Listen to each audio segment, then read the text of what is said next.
Assalamualaikum warahmatullahi wabarakatuh. Bagaimana kabarnya anak-anak? Sehat semua?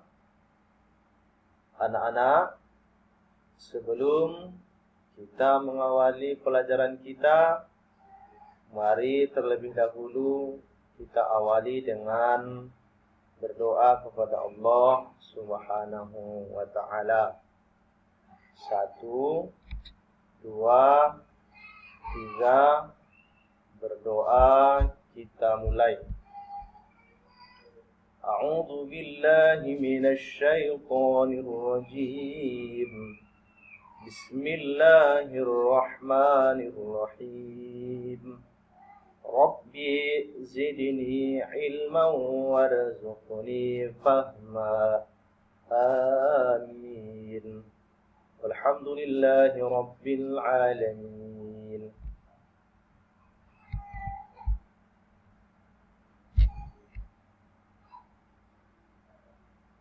Anak-anak, materi pelajaran kita pada hari ini adalah Quran Surah Al-Hujurat ayat 13. Mari dengarkan biar Bapak bacakan.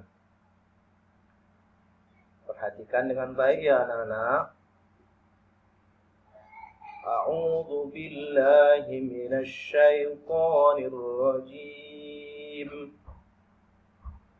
Bismillahirrahmanirrahim.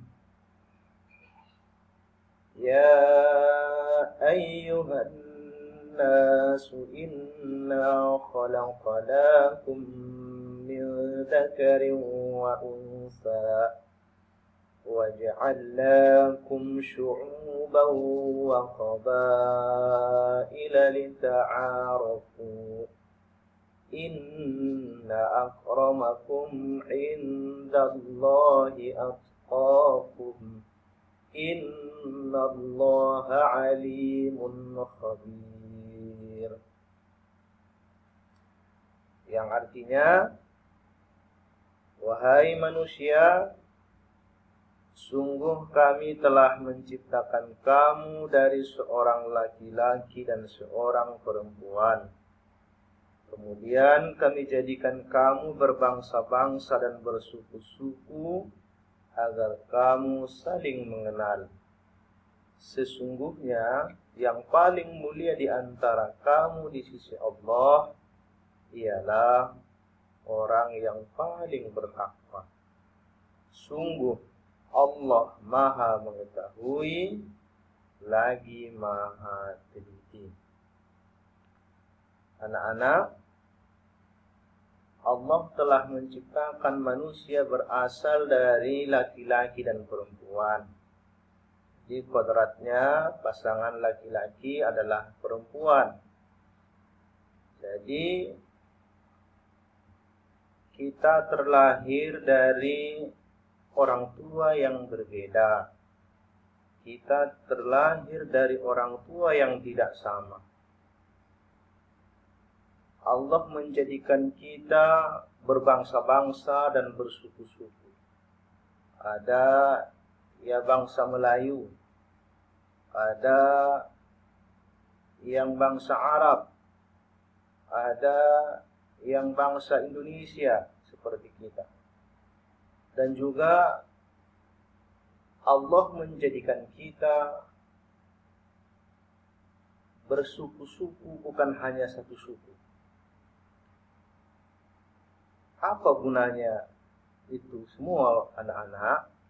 Apakah itu untuk kita berbangga-bangga, merasa bahwa suku yang satu merasa lebih hebat dari suku yang lainnya? Bangsa yang satu merasa lebih dari bangsa yang lainnya. Jadi Allah menjadikan kita bersuku-suku, berbangsa-bangsa, bukan untuk berbangga-bangga. Tetapi keragaman suku bangsa ini menjadikan kita saling mengenal antara satu dengan yang lain. Allah tidak menilai kita dari bangsa mana kita berasal. Allah tidak menilai kita dari suku mana kita berasal. Di kelas kita ini saja sukunya sudah berbeda-beda. Mungkin ada yang 1, 2, 3 suku. Ada misalnya yang suku Jawa, ada yang suku Mandailing, ada yang suku Minang. Lebih jelasnya kita di lokal ini karena kebetulan kita di daerah Mandailing sudah terdiri dari berbagai macam marga. Ada yang Nasution, ada yang Lubis, ada yang Hasibuan, ada yang Matondang, ada yang Tulungan. Apakah itu semua untuk kita membangga-banggakan marga kita? Tentunya tidak. Itu semua keragaman yang Allah ciptakan itu agar kita saling mengenal, saling menghargai, dan saling menghormati antara satu dengan yang lain. Allah tidak menilai kita dari marga mana kita berasal. Allah tidak menilai kita dari suku mana kita berasal. Allah tidak memandang dari bangsa mana kita berasal. Tapi yang Allah nilai adalah ketakwaan yang ada pada diri kita.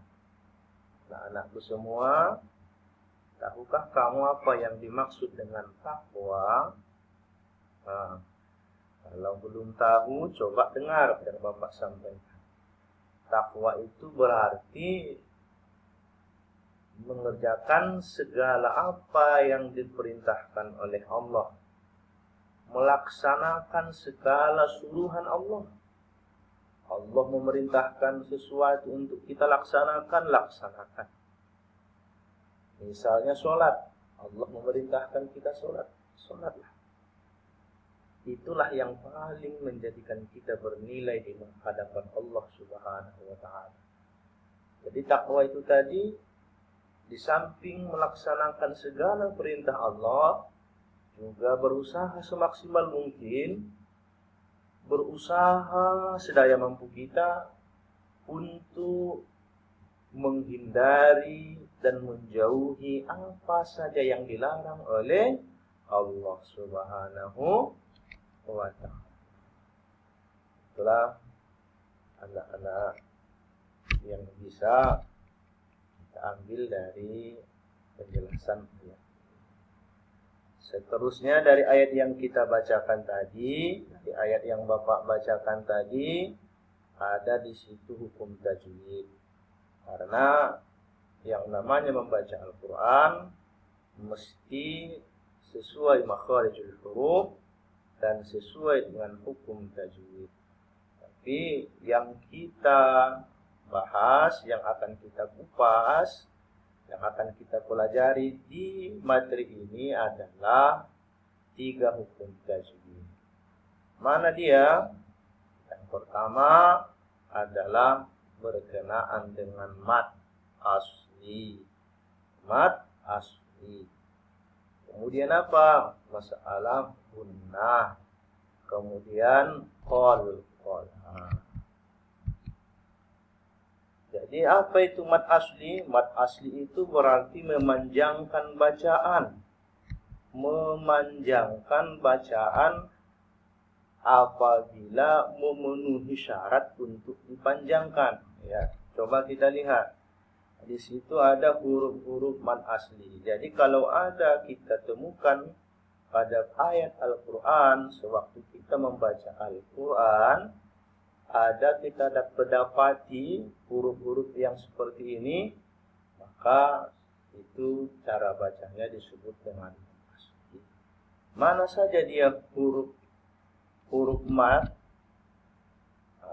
Huruf mad itu ada 3. Yang pertama alif.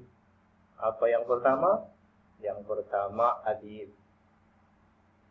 Alif sebelumnya berbaris fathah. Jadi kalau ada alif sebelumnya berharokat fathah, maka hukum bacaannya disebut dengan mad asli. Apalagi yang kedua anak-anak? Yang kedua, huruf dari huruf mad itu adalah huruf ya berharokat sukun dan huruf yang sebelumnya berharokat kasrah. Yang ketiga adalah huruf waw berharokat sukun. Huruf sebelum waw yang berharokat sukun itu adalah berharokat dhammah. Di ayat tadi ada nggak contohnya kita temukan yang huruf alif sebelumnya berharokat fathah? Ada. Salah satunya contohnya kita ambil apa? Li ta'arufu. Di situ ada huruf alif, sebelumnya ada huruf berharokat fathah. Kemudian apa lagi? Ada di situ huruf ya yang berharokat sukun, sebelumnya berharokat kasrah. Apa contohnya? Alimun. Jadi kata alimun mesti dibaca dengan ma. Yang selanjutnya apa? Ada huruf waw berharokat sukun, sebelumnya berharokat dhammah. Mana dia? Syu'uban. Mana syu'uban? Maka waktu membaca syu'uban itu mesti dipanjangkan, maka salah kalau kita baca dengan syu'uban. Yang benar apa? Syu'uban. Selanjutnya masalah gunnah. Jadi huruf yang gunnah itu berarti membacanya dengan berdengung. Hurufnya ada dua. Mana dia? Itu di huruf mim yang bertasydid dan juga huruf nun yang bertasydid. Di ayat yang kita baca tadi huruf mim tidak kita temukan memang contohnya. Tapi misalnya anak-anak kami menemukan di dalam Al-Quran, sewaktu baca ayat Al-Quran misalnya wa mimma razaqnahum, wa mimma itu wajib dibaca dengan gunnah, wajib dibaca dengan dengung sewaktu membacanya. Yang kedua apalagi? Nun yang bertasydid. Ada contohnya tadi di ayat yang dibacakan? Ada. Banyak di situ ayat-ayat, banyak di situ kita temukan yang dibaca dengan gunnah karena nunnya nun bertasydid. Apa contohnya? An-nasu, inna.